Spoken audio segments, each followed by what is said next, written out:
ایک جگہ کہتے ہیں کہ دیکھو تم اپنے باپ ماں کو مت جھڑکو، وَلَا تَنْهَرْهُمَا وَقُلْ لَهُمَا قَوْلًا كَرِيمًا، تم ان کو جھڑکو مت، ان کے ساتھ کوئی قسم کی بد اخلاقی سے پیش مت آؤ، بلکہ اللہ کہتے ہیں وَقُلْ لَهُمَا قَوْلًا كَرِيمًا، جب ان سے بات کرو تو نرم گفتگو کے ساتھ کرو۔ آپ کا باپ 50 سال 60 سال کا ہو گیا ہے، اب وہ کسی قابل کا نہیں رہا، اب تو انگریزوں کا یہ دور ہے کہ وہ اس کو اولڈ ہوم میں ڈال دیتے ہیں۔ آج کل سب کھل گئے ہیں، سب جگہ جگہ اولڈ ہوم، ارے وہ پرانے گھروں میں کہیں لے کر وہ سب چھوڑ دیتے ہیں مدرسوں کی طرح، وہ کھائیں وہ پئیں پیسہ دے دیتے ہیں۔ میرے عزیز و دوستو، غور کرنے کی بات ہے کہ وہی بڈھا باپ جو کل آپ کے ساتھ ہی پیار محبت، ایک واقعہ یاد آیا، وہ میں آپ کو سناتا ہوں۔ ایم ٹی میڈیا اڑیسہ کو سبسکرائب کریں، بیل آئیکن کو ضرور دبائیں۔ نحمده ونستعینه ونستغفره ونؤمن به ونتوکل علیہ ونعوذ باللہ من شرور انفسنا ومن سیئات اعمالنا، من يهده الله فلا مضل له ومن يضلله فلا هادي له، ونشهد أن لا إله إلا الله وحده لا شريك له، ونشهد أن سيدنا وسندنا وهادينا ومرشدنا ومولانا محمدا عبده ورسوله، أرسله الله تعالى بالحق بشيرا ونذيرا وداعيا إلى الله بإذنه وسراجا منيرا، أما بعد فقد قال الله تعالى: أعوذ بالله من الشيطان الرجيم، بسم الله الرحمن الرحيم،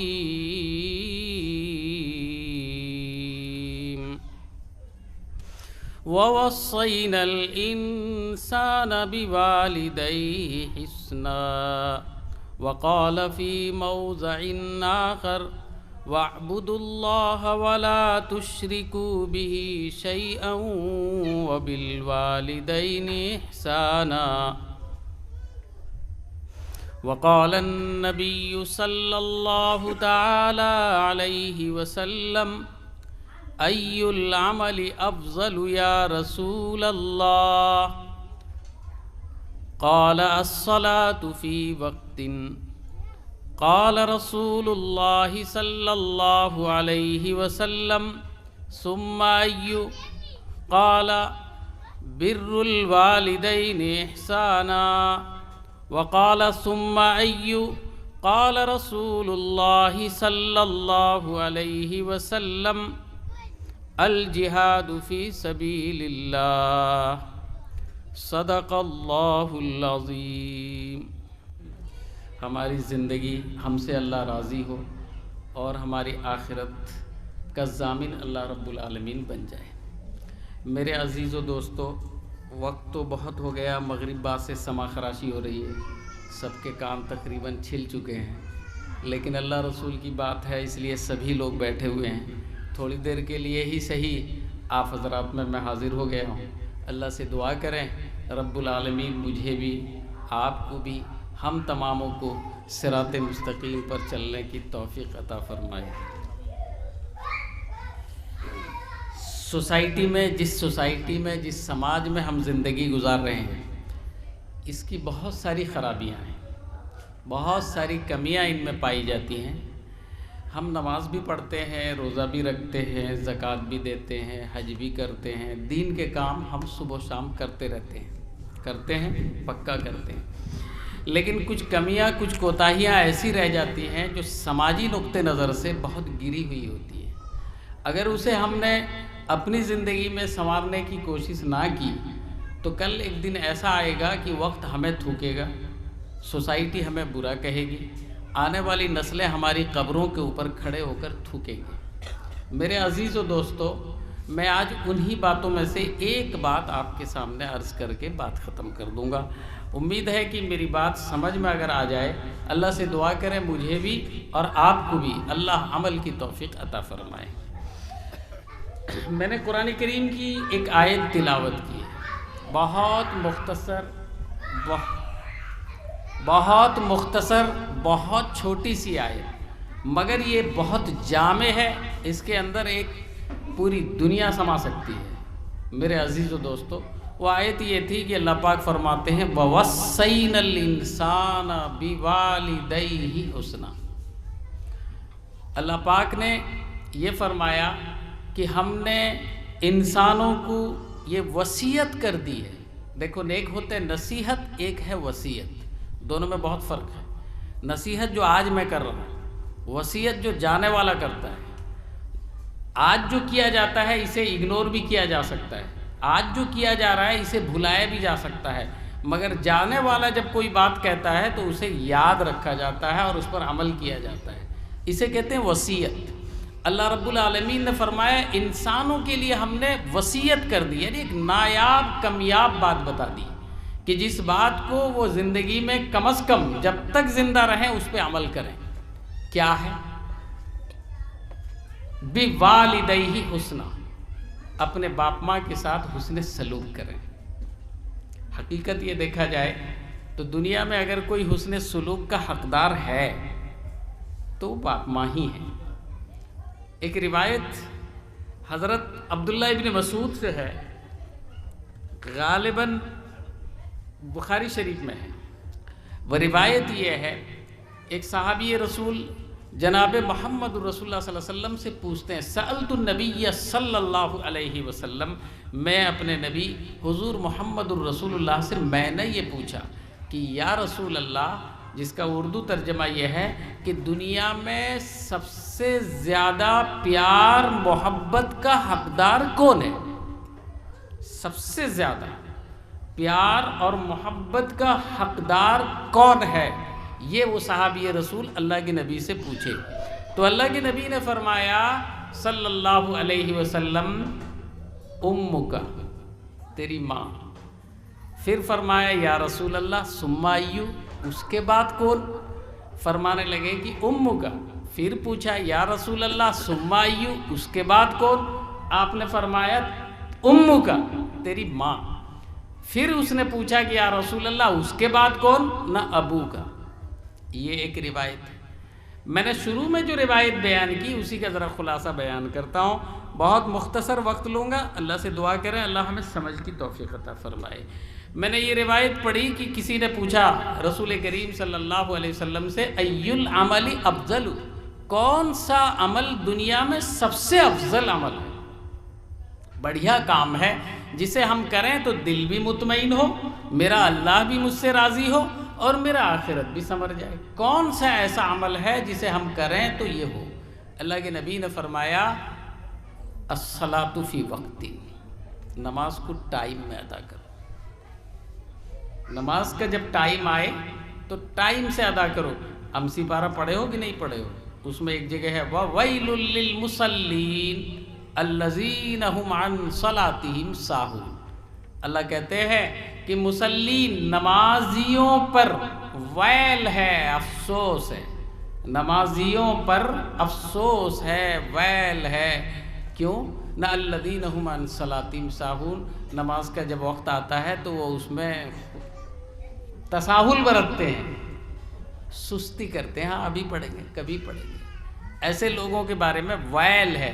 اللہ کے قرآن کریم نے یہ فرمایا کہ ایسے لوگوں کے، رسول کریم نے کیا فرمایا صلی اللہ علیہ وسلم کہ الصلاۃ فی وقت، نماز کو اپنی ٹائم میں ادا کرنا۔ بات میری سمجھ میں آ رہی کہ نہیں آ رہی؟ نماز کو اپنی ٹائم میں ادا کرنا یہ دنیا کا دنیا و آخرت دونوں کا سب سے بڑا عمل ہے اور سب سے فضیلت والی چیز ہے۔ وہ صحابی پلٹ کر پوچھتے ہیں یا رسول اللہ اس کے بعد پھر کیا ہے؟ تو اللہ کے نبی نے یہ فرمایا کہ بر الوالدین احسانا، بابا تم اپنے باپ ماں کے ساتھ حسن سلوک کر، اچھا کر۔ غور کر رہے ہیں؟ نماز کے بعد یہاں حدیث میں بیان کیا گیا کہ تو اپنے باپ ماں کے ساتھ حسن سلوک کر۔ اس کے بعد وہ پوچھتا ہے کہ یا رسول اللہ اس کے بعد کون سا عمل افضل ہے؟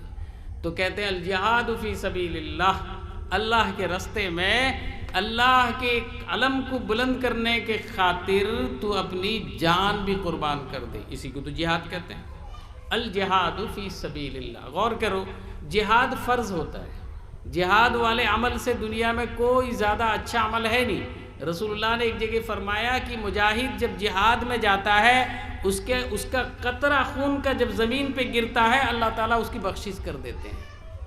اور ایک مجاہد اگر جہاد میں جاتا ہے اور شہادت کا جام نوش کرتا ہے تو اس مجاہد کے بارے میں رسول اللہ فرماتے ہیں کہ وہ 70 آدمیوں کی بخشش کرا سکتا ہے۔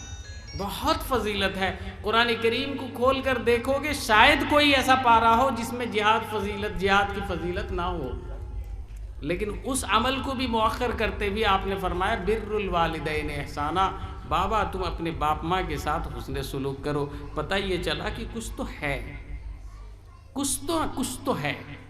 اب غور کر کے دیکھو، دنیا میں محبتیں بہت ساری ہیں، بہت ساری محبتیں ہیں۔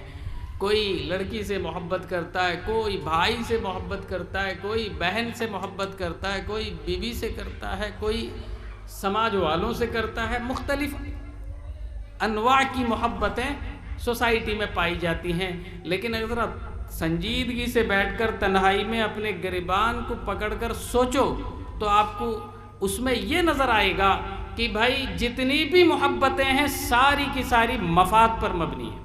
مفاد مطلب سوارتھ۔ بھائی بھائی سے محبت کرتا ہے تو کچھ تو ہے، بیوی سے، بیوی شوہر سے، شوہر بیوی سے، کچھ تو ہے۔ کہیں نہ کہیں آپ دیکھو گے کہ ان کی محبتوں میں کچھ نہ کچھ تو ہے، جہاں کہیں مفاد یا سوارتھ آپ کہہ سکتے ہو وہ آپ کو ملے گا۔ میرے عزیزوں یہ جھوٹ تھوڑی نہ بول رہا ہوں، صحیح ہے یا نہیں ہے؟ تجربہ تو یہی ہے نا، کہیں نہ کہیں آپ کو دیکھو گے کچھ نہ کچھ، اگر پورا نہ ہو تو تھوڑا بہت عنصر جو ہے اس کا ایک کچھ نہ کچھ حصہ اس کے اندر وہ پایا جائے گا جس میں کوئی نہ کوئی مفاد، کوئی نہ کوئی مطلب، کوئی نہ کوئی سوارتھ ہوگا۔ لیکن رسول اللہ فرماتے ہیں دنیا میں 2 ذات ایسی ہیں جن کی محبتوں میں کوئی سوارتھ نہیں، جن کی محبتوں میں کوئی مطلب نہیں۔ آپ غور کر کے دیکھو، اگر آپ چھوٹے تھے، جس وقت چھوٹے تھے، جس وقت چلنے کے قابل نہیں تھے، بولنے کے قابل نہیں تھے، بیٹھنے کے قابل نہیں تھے، جس وقت کھانے کے قابل نہیں تھے، اس وقت آپ کے لیے ایک محسن بن کر آپ کی ماں سامنے آتی ہے، دھوپ سے، جاڑے سے، پریشانیوں سے، گرمی سے، مختلف قسم کے بیماریوں سے وہ ماں آپ کو بچاتی ہے، خود کھاتی نہیں ہے بلکہ خود کھلاتی ہے، اور بے مطلب کا کوئی مقصد نہیں، رات رات آپ کے پیچھے وہ گزار دیتی ہے، اور اس امید میں کہ یہ میرا لال ہے۔ اور یہ تو حد تو یہ ہے کہ جب آپ اس کے پیٹ میں تھے تو 9 مہینہ 10 دن یا 10 مہینہ مسلسل وہ آپ کی لات کھاتی رہی، وہ آپ کے پیٹ میں آپ مختلف قسم کی پریشانیاں کرتے رہے، وہ اسے سہتی رہی، مگر خوش اسلوبی کے ساتھ سہتی رہی، خوشی کے ساتھ کرتی رہی کہ میرا لال آنے والا ہے۔ پھر وہی بچہ جب دھرتی پہ گرتا ہے میرے عزیز و دوستو، وہی بچہ جب دھرتی پہ گرتا ہے تو ماں باوجود کہ درد ذہن میں مبتلا ہے، موت حیات کی کشمکش میں مبتلا ہے، اس کے باوجود جب دھرتی میں بچے کو دیکھتی ہے وہ ساری چیزوں کو بھول جاتی ہے، اور اس کے بعد حد تو یہ ہے کہ صرف اسی میں ہی بات ختم نہیں ہو جاتی، بلکہ 2.5 سال 2 سال مسلسل اپنے خون پسینے کا حصہ اسے وہ کھلاتی ہے یا نہیں؟ یہ کیا کوئی کم بڑا احسان ہے؟ امام شافعی رحمۃ اللہ علیہ کہتے ہیں کہ مجھے اگر یہ سارا مسئلہ پیش نہ آتا تو میں ماں کی قدموں میں زندگی بھر گزار دیتا، کیونکہ اس نے میرے ساتھ جو کیا ہے میں پوری زندگی لگا کر بھی اسے پورا نہیں کر سکتا۔ میرے عزیز و دوستو، بہت اہمیت کی حامل ماں ہوتی ہے، اسی طریقے سے باپ بھی ہوتا ہے، اس لیے کہ ماں باپ کی محبت سے بڑھ کر دنیا میں کوئی محبت ہو نہیں سکتی۔ یہ اور بات ہے کہ ہماری عینک، ہمارا جو چشمہ ہے وہ چشمہ ہم الگ نظر سے دیکھتے ہیں، تعصب کی نگاہ سے ہم ان چشموں کو اتار کر اگر دیکھیں، تھوڑی بہت محبت کی نظر سے انہیں دیکھیں. ارے مجھے تو یہ بھی روایت یاد ہے، رسول اللہ صلی اللہ علیہ وسلم نے یوں فرما دیا کہ جو آدمی ایک بار اپنی ماں کو محبت کی نگاہ سے دیکھ لے، اللہ اس کے اگلے پچھلے گناہوں کو معاف کر دیتا ہے. کیا مقام ہے، غور کرو بھائی، کہ محبت کی نگاہ سے ماں باپ کو اگر کوئی دیکھ لے تو اللہ اس کے گناہ کو معاف کر دیتا ہے. دنیا میں اگر کوئی خدا کا کرشمہ دنیا میں اگر ہے تو وہ صرف باپ ماں ہیں. میرے عزیز و دوستو، آج دیکھو، آج اس سوسائٹی میں دیکھو کہ سب سے زیادہ اگر ظلم بربریت کا کوئی شکار ہے تو وہی والدین ہیں. وہی والدین ہیں جنہوں نے آپ کو بڑھایا کڑایا. قرآن کیا کہتا ہے؟ اللہ پاک ایک جگہ کہتے ہیں وَقُلْ رَبِّ ارْحَمْهُمَا كَمَا رَبَّيَانِي صَغِيرًا وَاخْفِضْ لَهُمَا جَنَاحَ الذُّلِّ مِنَ الرَّحْمَةِ. اللہ کہتے ہیں کہ تم یہ کرو. ایک جگہ کہتے ہیں کہ دیکھو تم اپنے باپ ماں کو مت جھڑکو. وَلَا تَنْهَرْهُمَا وَقُلْ لَهُمَا قَوْلًا كَرِيمًا. تم ان کو جھڑکو مت، ان کے ساتھ کوئی قسم کی بد اخلاقی سے پیش مت آؤ، بلکہ اللہ کہتے ہیں وَقُلْ لَهُمَا قَوْلًا كَرِيمًا. جب ان سے بات کرو تو نرم گفتگو کے ساتھ کرو. آپ کا باپ 50 سال 60 سال کا ہو گیا ہے، اب وہ کسی قابل کا نہیں رہا. اب تو انگریزوں کا یہ دور ہے کہ وہ اس کو اولڈ ہوم میں ڈال دیتے ہیں. آج کل سب کھل گئے ہیں، سب جگہ جگہ اولڈ ہوم. ارے وہ پرانے گھروں میں کہیں لے کر وہ سب چھوڑ دیتے ہیں مدرسوں کی طرح. وہ کھائیں، وہ پئیں، پیسہ دے دیتے ہیں. میرے عزیز و دوستو، غور کرنے کی بات ہے کہ وہی بڈھا باپ جو کل آپ کے ساتھ ہی پیار محبت. ایک واقعہ یاد آیا، وہ میں آپ کو سناتا ہوں، بہت شاید سمجھ سکو. حضرت مفتی تقی عثمانی صاحب دامت برکاتہم نے اپنی کتاب کے اندر ایک جگہ لکھا ہے، بطور بس یہ سمجھ لیجئے کہ اشارہ عقل مندوں کے لیے کافی ہو، اس نقطۂ نظر سے انہوں نے لکھا ہے کہ ایک باپ تھا، ایک بچہ تھا. تو جب بچہ بہت چھوٹا سا تھا، کیا کہتے ہیں اس کو، ہلکا ہلکا پیر ڈالنا. نیا پیر جب مل جاتا ہے بچہ دوڑتا ہے نا، تو نیا پیر مل جائے تو وہ بچوں کو دیکھیں گے بہت زیادہ باتیں کرتے ہیں. جو بات آپ کبھی سنے بھی نہیں ہوں گے تو وہ بات ہے نا، دادا جان کیا ہے، صحیح ہے نا. تو اس طریقے سے بچے جو ہیں بات کرتے ہیں.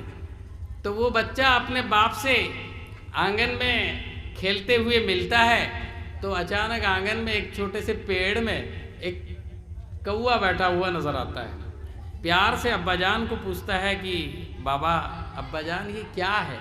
نہ بیٹا یہ کوا ہے. پھر گھوم کے پوچھتا ہے ابا جان یہ کیا ہے؟ نہ بیٹا ہے کوا ہے. ابا جان یہ کیا ہے؟ نہ کوا ہے. ابا جان یہ کیا ہے؟ نہ بیٹا یہ کوا ہے. نہ ابا جان یہ کیا ہے؟ نہ بیٹا یہ کوا ہے. اب وہ پوچھتے جا رہا ہے بار بار. بیٹا جو ہے، باپ جو ہے، اس کو پیار سے جواب دیتا ہوا جا رہا ہے.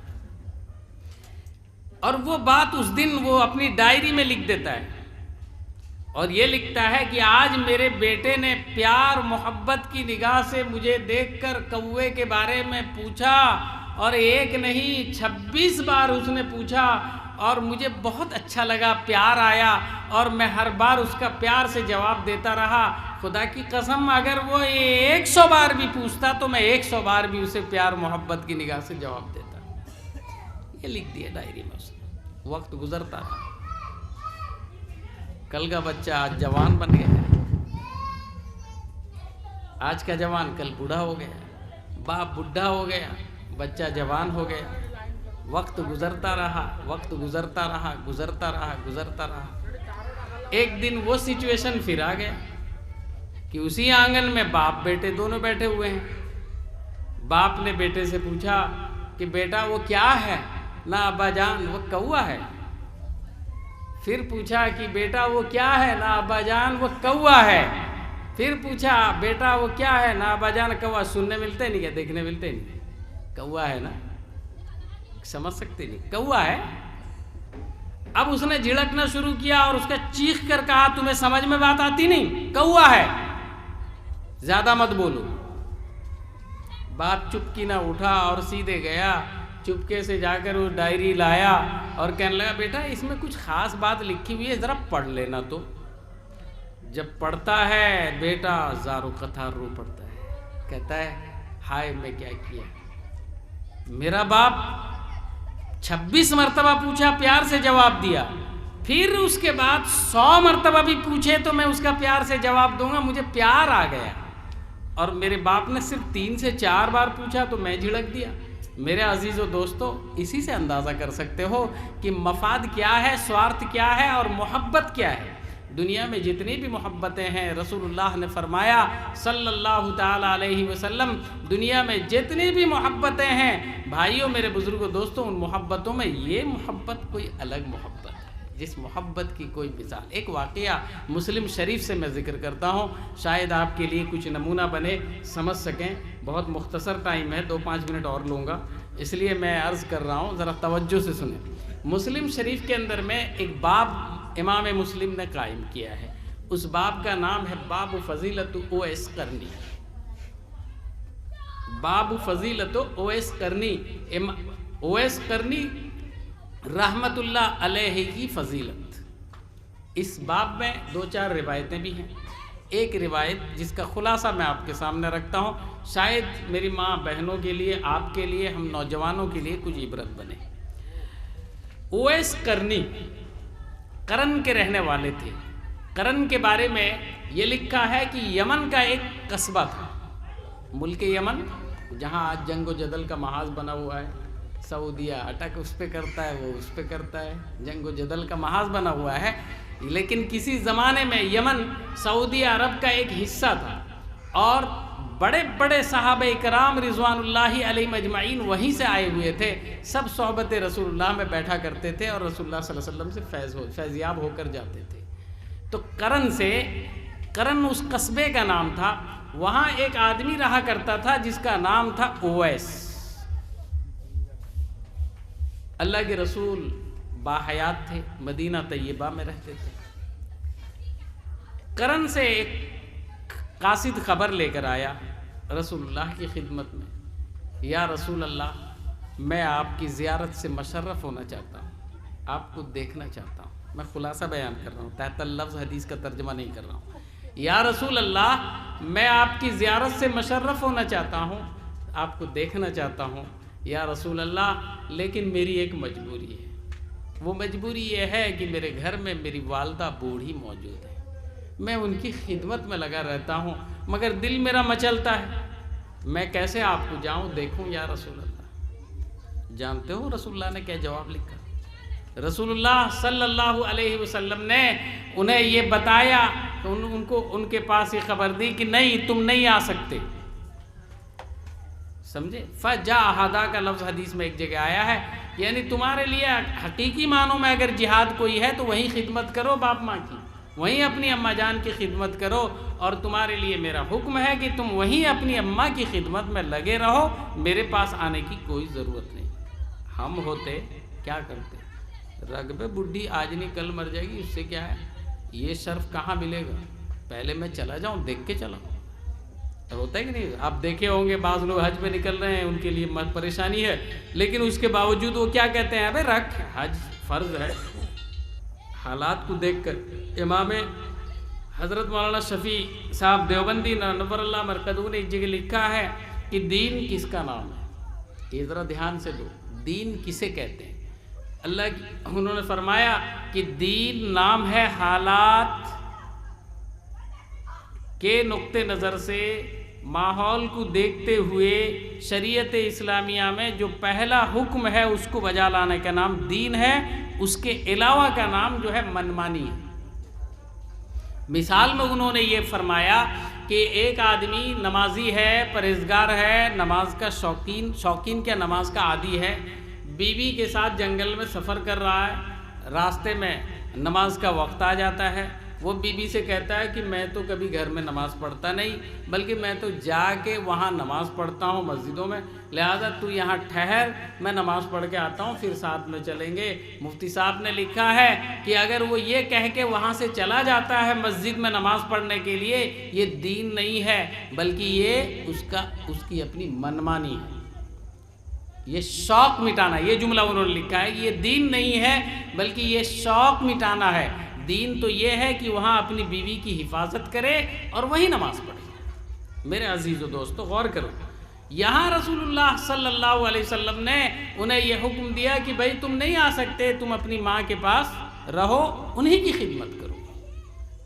ہم ہوتے تو کود جاتے، لیکن وہ اس قرنی ماحول کو، رسول کریم صلی اللہ علیہ وسلم کے بیان کو، مزاج کو، منشے کو، ساری چیزوں کو سمجھتے تھے، وہی رک گئے، مگر دل اندر سے کڑتا رہا، کیا کر دیا، تاکہ ایک دن بری خبر آئی کہ اللہ کے نبی پاک صلی اللہ علیہ وسلم دنیا سے روپوش ہو گئے، آپ انتقال کر گئے۔ کیسا دل ہوتا ہوگا بولو؟ ایک چانس ملا، بولا گیا پاس میں بھی ہے، جا کے آ سکتا ہوں، مگر ایسا ہوا نہیں۔ تو اویس قرنی کا دل مچل کر رہ گیا، تکلیف دہ، بہت زیادہ اپنے آپ کو غمگین محسوس کرنے لگے، کیا میں کر دیا۔ لیکن جانتے ہو ایک اسی فضیلت میں دوسری روایت وہ آپ کو سناتا ہوں۔ چنانچہ حضرت رسول کریم صلی اللہ علیہ وسلم دنیا سے روپوش ہو جانے کے بعد اویس قرنی غم کی حالت میں تھے، لیکن جانتے ہو رسول اللہ صلی اللہ علیہ وسلم نے کیا فرمایا؟ رسول اللہ صلی اللہ علیہ وسلم نے اپنی حیات میں، اپنی زندگی میں حضرت عمر فاروق رضی اللہ تعالیٰ عنہ کو بلایا اور کہا، عمر یہ یاد رکھو، میری وفات کے بعد، میرے دنیا سے جانے کے بعد ایک شخص قرن سے آئے گا، اس کا نام اویس ہوگا، اس کی شکل صورت یہ ہوگی، وہ جب تمہارے پاس آئے اسے اونچے مقام پر بیٹھانا اور اس سے دعا کی درخواست کرنا، اس سے اونچے مقام پر بیٹھانا اور اس سے دعا کی درخواست کرنا۔ چنانچہ حضرت عمر فاروق رضی اللہ تعالیٰ عنہ ہر روز انتظار میں بیٹھتے کہ کوئی قرن سے قافلہ آیا یا نہیں آیا، آیا یا نہیں آیا، تاکہ وہ دن بھی آ گیا کہ قرن سے قافلہ آیا۔ حضرت عمر فاروق رضی اللہ تعالیٰ عنہ کو پتہ چلا، حضرت عمر فاروق رضی اللہ تعالیٰ عنہ دوڑے دوڑے آئے اور اس قافلے والوں سے ملے، پتہ لگایا کہ ان میں اویس کون ہے، معلوم ہوا کہ وہ صاحب ہیں۔ حضرت اویس کو پکڑا اور کہنے لگے کہ آؤ میرے پاس بیٹھو، پاس بیٹھایا اونچے مقام پر، اور بیٹھانے کے بعد کہا آپ دعا کیجئے۔ اب وہ گھبرا سے گئے، کہنے لگے صحابی رسول عمر، صحابی رسول اور وہ بھی عمر۔ اگر ویڈیو اچھی لگی تو لائک کریں اور تمام دوستوں کو شیئر کریں۔